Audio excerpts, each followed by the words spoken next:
What is going on, everyone? My name is Andy. Welcome back to another FPL video. In this one, it's transfer tips for Game Week 14. So I'm going to go through some of the popular players being moved in and out of our squads and discuss whether they are good moves or not. If you enjoyed the video, make sure to give it a like. Hit that subscribe button if you haven't done so already. And let's jump into it.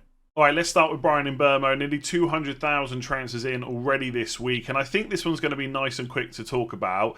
If you're replacing a midfielder in Game Week 14 and you've got 7 million to spend, I think Mbeumo is by far and away the best option to go for in isolation for everything he offers from an FPL point of view right now. The underlying stats have been great all season: 0.44 expected goals per 90, 0.29 expected assists. He's on penalties, he starts every single match, he pretty much always plays 90 minutes as well. And the upcoming fixtures over the next 4 game weeks are great too. They've got Luton at home, Brighton away, Sheffield United away, and Villa at home. So there's really everything you could want right now. The only caveat that might apply is, yes, you could go for someone cheaper and then use those extra funds to upgrade another position in your squad. That might be better for your individual team. But in isolation, there is no midfielder better for 7 million or below right now.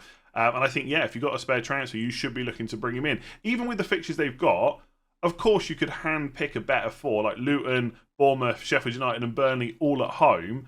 But I think given what they've got, it still looks really good. Like Luton at home is a decent fixture. Brighton away, they've not kept a clean sheet all season. Lewis Dunk is also going to be missing for that match as well. Then they get to play Sheffield United, albeit away, but I don't think that really matters with Sheffield United. And then even Villa at home, I think, is an okay fixture on paper. Villa are obviously doing incredibly well right now. They're in the top 4. Unai Emery has been amazing. And I think their attack is really good. But I think their defence can be gotten at. And I don't think Brentford are going to go and score 3 or 4 goals. Of course not. But could they get 1 or 2?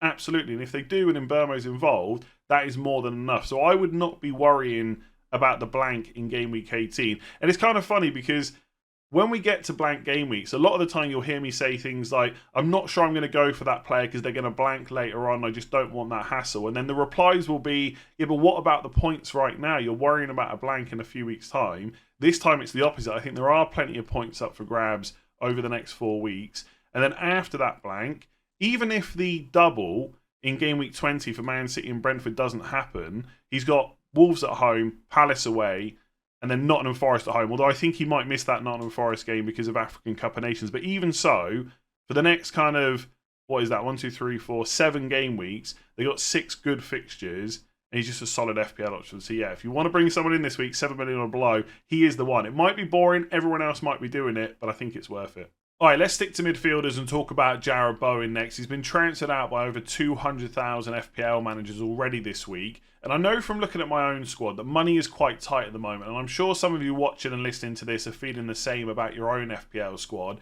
But if you can, I would chill on transferring out Bowen until you get more information. West Ham have a Europa League game on Thursday, so we'll get an update from David Moyes before that. You'll obviously see if Bowen gets any minutes in that game, either from the start or off the bench. And then hopefully there'll be another update before the Crystal Palace game for the Friday press conference as well. So there's lots more information yet to come. And I think he's a player that if I already owned, I wouldn't be actively trying to use a transfer on him. Like, I would want to keep him in my squad if he's fully fit. Obviously, if we hear from David Moyes that he's going to be out again, then you can think about transferring him out. But if he's fit and available, he is someone that usually doesn't miss a game and often plays 90 minutes as well. And I think that's the kind of player you want over December. Like between game weeks 14 and 16 and 18 to 20, there's midweek games. Lots of players are going to miss at least one match. Bowen is one of those players that when he's fit and available, just doesn't miss games. And I think that's someone that I'll be looking to keep rather than to sell. Now, obviously, it's a different discussion if you're thinking about buying him. I probably would be put off by that right now. And I think for someone that already owns him, I guess the fact that he has just missed a game through injury should make us a little bit more cautious about the minutes. But if he gets some game time on Thursday, I'd be pretty confident about keeping him unless David Moyes puts any doubts in our mind or anything like that. And when I look at my own midfield, and I'm sure you're bored of hearing about the players I've got in my team, I'm going to talk about them again in team selection tomorrow. But I've got Salah, Son, Saka, Mbeumo and Palmer. I don't have any money to upgrade anyway.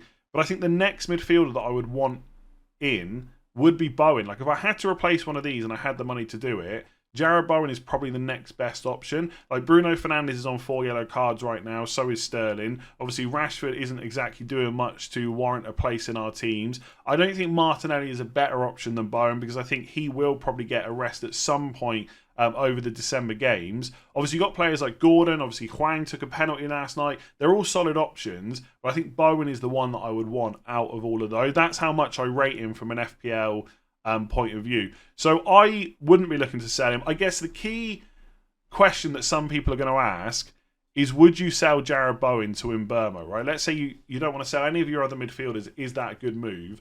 I think that if you were buying new right now, let's say you didn't own either of those two players, I would prefer to get Mbeumo first. There's no injury concerns at the moment. The next 4 fixtures are better, but he does have that blank and Bowen doesn't. So I think over the next 5 game weeks, it's quite a close call. And again, I think if I had Bowen, I'd be looking to try and keep him. It's a tough one because I think Mbeumo is a great option, right? He's not essential or anything like that, and I would be looking to try and get him in. But if Bowen is fit, I'm not sure I would use a transfer to make that move. I don't hate it, and I wouldn't argue against it or anything like that, but I don't think I would do it. So I would look to try and keep hold of Bowen. Obviously, this all goes out the window if David Moyes rules him out. But given that I think he was quite close to playing in the last game, hopefully he'll be available this weekend. All right, let's move on to a defender and talk about Matty Cash next. Now, I think at this point, it's not a case of if you sell him, it's a case of when and who for. You don't have to rush out and do it in game week 14, but over the next couple of weeks, I would start to think about a plan for who you're going to move him on to. I don't think he's worth keeping long term. Maybe for those of you that got on at 4.5 or 4.6 million, if you're still confident about his minutes and you're going to bench him in the tougher games, just play him in some of those easier ones, fair enough. But for everyone else, I don't think he's worth keeping hold of. One of the issues is the substitution against Spurs, where he and obviously Diaby got hooked at half-time, and Villa played much better after that. Now, Cash was on a yellow card, and I think there were some concerns that he might get a second one. You obviously don't want to go down to 10 men. But I don't think it's ideal that Villa then played a lot better with Bailey on the pitch. And if you look at the lineup on paper for the game against Spurs, it was a 4-4-2. Now, I know it doesn't work like that when they're actually playing the match. Luka Dean gets forward. They kind of have those 3 centre-backs, etc. But on paper, it was a 4-4-2, and Matty Cash was essentially right wing. And obviously you have Konza as the right back. He's kind of tucking in as a right centre-back, etc. So I think this is a lineup that I was slightly concerned about it in pre-season. And then after a few weeks, I stopped worrying about it because there were some players injured and Matty Cash was getting regular minutes. But I do think this is something we will see from Emery more often, where they have 3 centre-backs and it's the player on the left that's more advanced, Luka Dean or Moreno, when he's fully fit. And I think that is a little bit of an issue for Matty Cash. Now, to be fair, Pau Torres and Konza could be the centre-backs, Matty Cash could be the right-back, and he could tuck in. But then he's less attacking, and I don't think there's many Aston Villa clean sheets on the horizon anyway. So I think for most people, like I said, I would probably be looking to get rid of him. I've got him in my team. I'm probably going to bench him this week and then decide what to do in game week 15. But he's not someone I want to hold on to. I'm not worried about the Sheffield United home game in game week 18 because that's 5 game weeks away. And I just think there's enough points to be gotten in the short term instead. Now, here's the key question. Who do you buy? And I think defenders are difficult to... There's just not many, like I've said over the last couple of game weeks, that have got really good fixtures for a long period of time and play for good defences and preferably have some attacking returns as well, or attacking potential. Like Saliba is an option if you've got a bit of money to upgrade.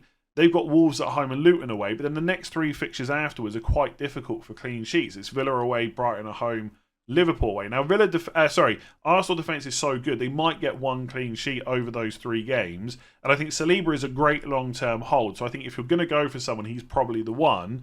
But I do think it's quite... I think the clean sheet potential is good in the very short term and not necessarily the medium term. But given that he plays for such a good defence, he's nailed on, the fixtures long-term are good, he is definitely someone that I would look at.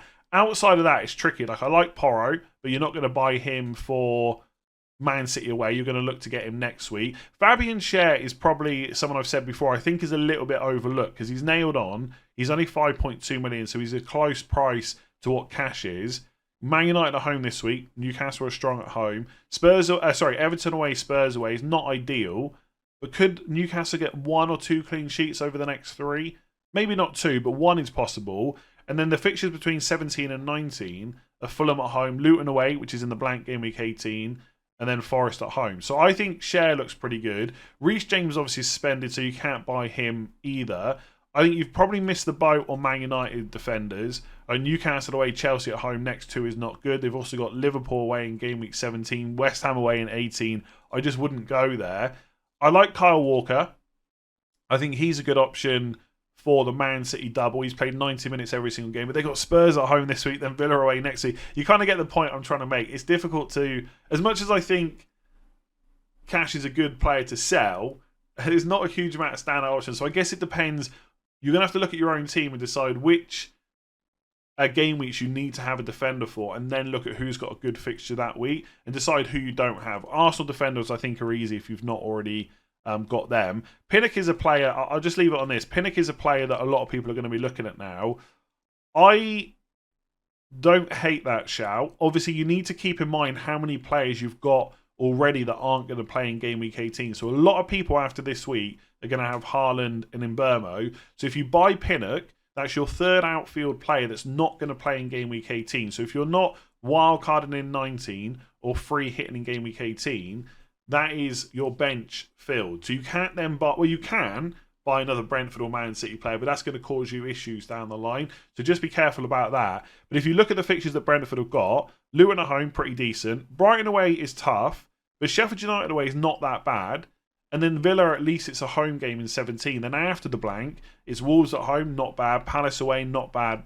Forest at home, not bad either. So I would say that maybe 1, 2, 5 games between 14 and 21 are pretty decent for Brentford. So I don't mind Pinnock either. But yeah, I guess I talked about this yesterday. It's not necessarily about who you want to sell. It's about who you want to buy. And I think Cash is a good sell right now. The difficulty is deciding who to buy in defence. Let me know in the comments below, by the way. Who do you think are the standout options, and are there any players that I've missed? So one defender that I did miss out was Zinchenko, who's had over 100,000 transfers in this week, and for good reason, right? People are trying to get a piece of that Arsenal defence. Zinchenko's done very well over the last 4 game weeks. And I think more generally, we can probably all agree that Arsenal are a top 2, top 3 defence in the Premier League. The fixtures are pretty good long term. I've already discussed that tricky period between 16 to 18. But in general, I think most people should be looking to have at least one Arsenal defender. I think they're a really good option for the next couple of game weeks, especially. The key question is Zinchenko at 5 million worth the slight risk over Saliba at 5.5, or could you just get Gabriel for 4.9 million? On a side note, before I get into that, I'm not sure whether I'd be doubling up on the Arsenal defence right now. And I do say that as someone that does have both Gabriel and Saliba, but I've had it for a couple of weeks already. So I got the Burnley game and the Brentford game last week. And I'll obviously keep them for Wolves and Luton. But I think a lot of people that have double up on Arsenal defence will look to get rid of one between game week 16 and 18. I'm not sure whether they'll both be held onto. I'm not completely against it because, as I discussed with Matty Cash, the defenders you're looking to bring in, there's not really a standout option. So if you wanted to double up on Arsenal still, fair enough. But I'm not quite sure I'd be looking to do it now. If you don't do it by game week 14, I definitely wouldn't do it in 15 because I say 3 of the next 4 after Wolves are just not great. Anyway, that's a side note. Let's talk about Zinchenko. I think there's an argument to be made that when he, Saliba, Gabriel and Ben White all start, Zinchenko might be the best option if they're all going to go and get 90 minutes. I think he's the most likely to get you an attack and return. Now, he is more skewed towards getting an assist. If Saliba or Gabriel get you a return, it's almost certainly going to be a goal. But along with the assist, you also get bonus points as well. Zinchenko is pretty good for that. So there is that argument. It's all about the minutes, really. And he's not as nailed on as Saliba, right? Everyone can agree that Saliba's the most nailed Arsenal defender. But I don't think Zinchenko will miss too many games. And the good thing with him is he'll usually play the easier matches because he's much better in build-up than someone like Tomiyasu. Tomiyasu is more likely to come in for a game like Liverpool away because they'll want him for his defensive capabilities against someone like Salah. If you didn't have Zinchenko for Liverpool away, would that be a big issue? Probably not. The only thing to factor in is that they play Liverpool in game week 18. That's a blank game week for Brentford and Man City. If you've got 3 of the players from those 2 teams, you kind of want Zinchenko to play, even though it's a more difficult fixture. But generally, I quite like him. I just think for a lot of FPL managers, there's going to be that frustration once he gets benched, and it could happen, right? I don't think it happens against Wolves. It probably doesn't happen against Luton either. But remember, that is a midweek fixture. And then between game weeks 18 and 20, you've got another one as well. So in game week 18, they got the Liverpool game. Tomiyasu probably plays that. So Zinchenko will probably get West Ham on the Thursday, 5 days later. But will he also play Fulham away on the 31st? They might bring Tomiyasu in. So that is the kind of problem with him. And I just think if you've got the money, you go to Saliba even for that 0.5 just to have those certainty of starts. If it's between Gabriel and Zinchenko, the conversation's a lot closer. I've got Gabriel, so maybe I'm a bit biased towards him, and he is a little bit cheaper. I think that Gabriel will start more games from now.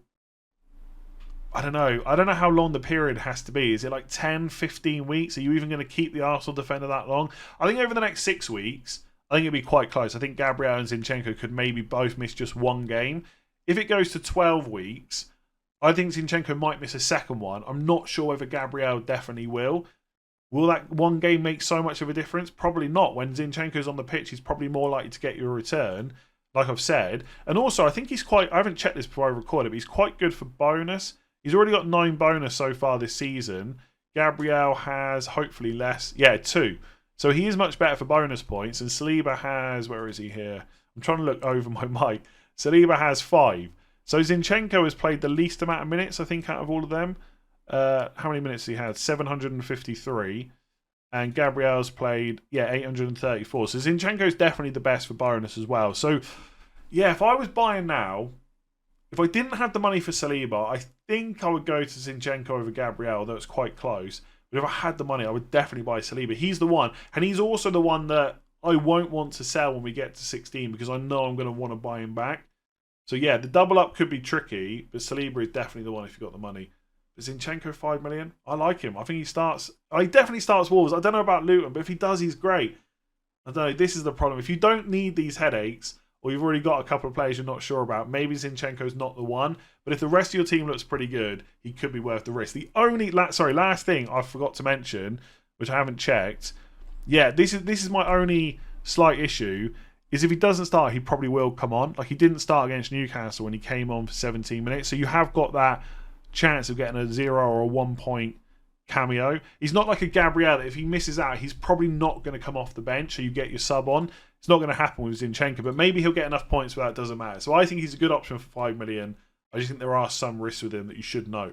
All right, let's talk about Isak. Back fit after the international break. Started against Chelsea as well and got a goal, of course. Now, I did say before the Game Week 13 deadline, I'd be a bit cautious about him. I did think he would start, but I wasn't sure about his minutes. So I was quite encouraged, I would say, to see that he did play 80 minutes in that match, given that he had been injured. I think there's a small part of that is because of the options that Newcastle had on the bench. But ultimately, if he wasn't able to play that long, they would have brought him off earlier. So that's a good sign. For anyone thinking about bringing him in, just hold off right now because he is playing in the Champions League tonight against PSG, and that is a big game. So presumably he'll start. So make sure that he comes through that unscathed before you transfer him into your FPL team.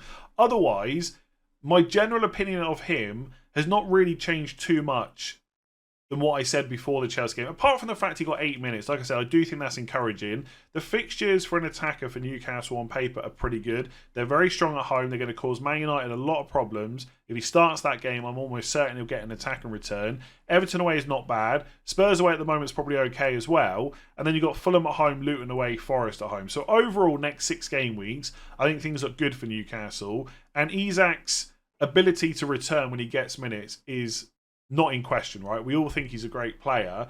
I guess it's just a case of how many games will he get. And I think, sorry, it's not that I think. We haven't heard officially how long Callum Wilson might be out for, but there's rumours going around it could be like 4 to 6 weeks that he's going to be out for a while.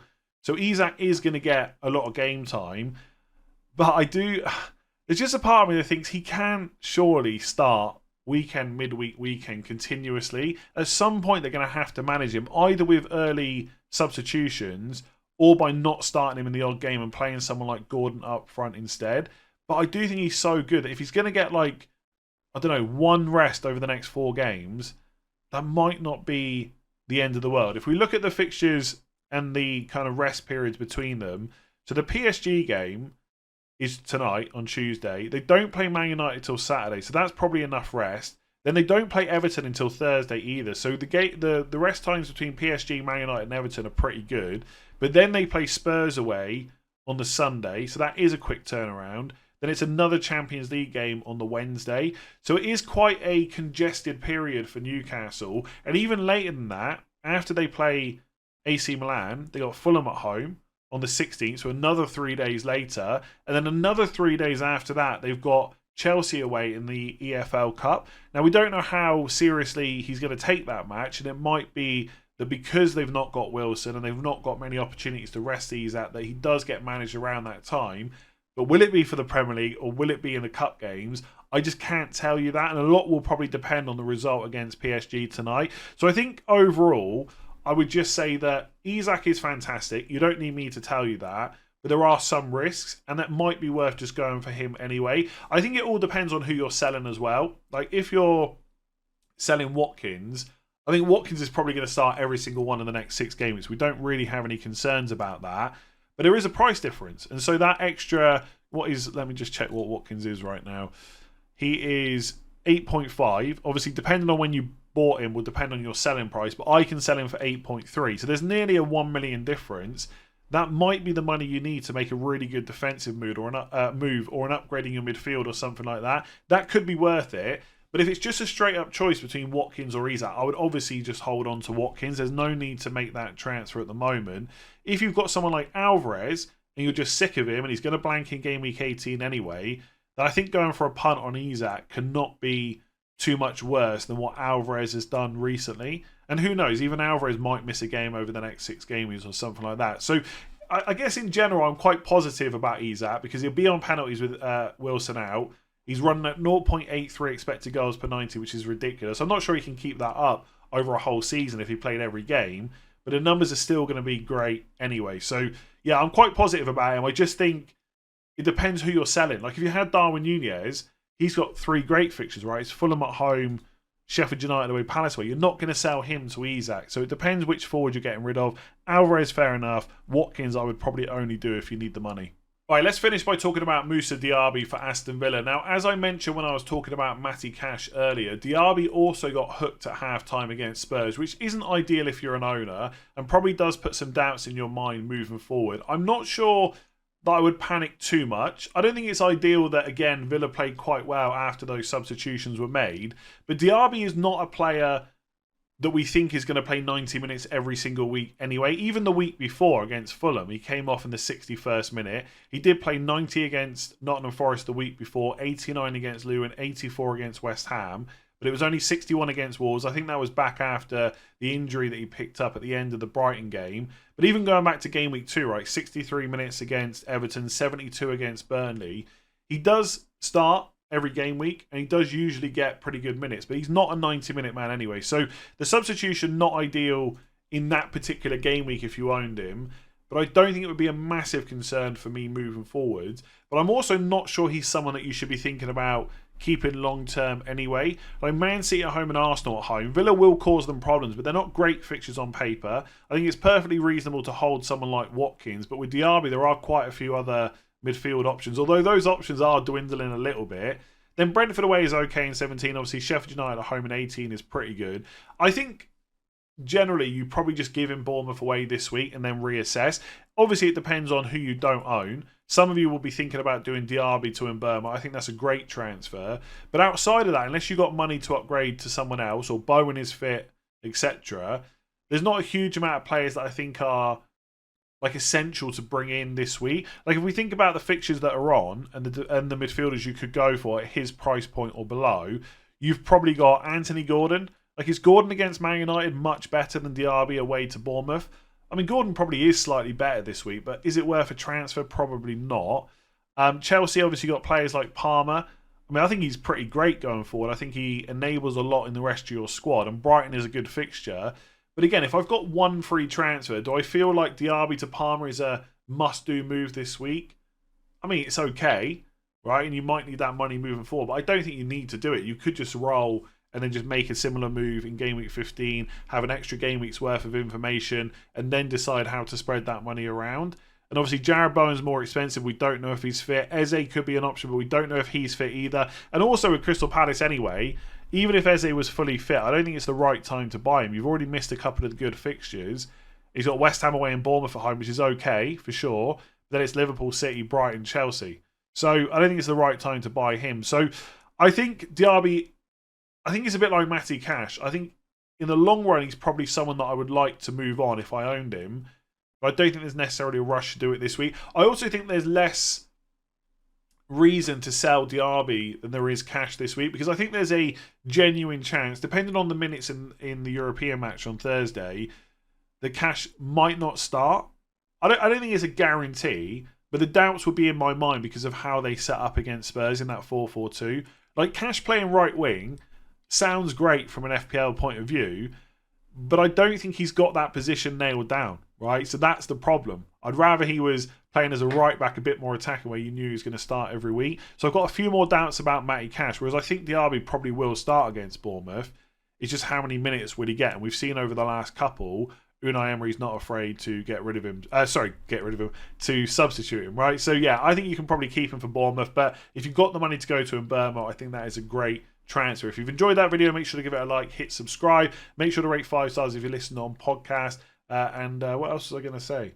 I think that's about it. I don't know. I've done this for years now, and I still forget what I'm supposed to say at the end of videos. I'm sure there was something. Anyway, there's plenty more videos to come this week, so I'll mention it in that if it was important. It probably wasn't. But yeah, hopefully you've enjoyed that, and I'll catch you again tomorrow.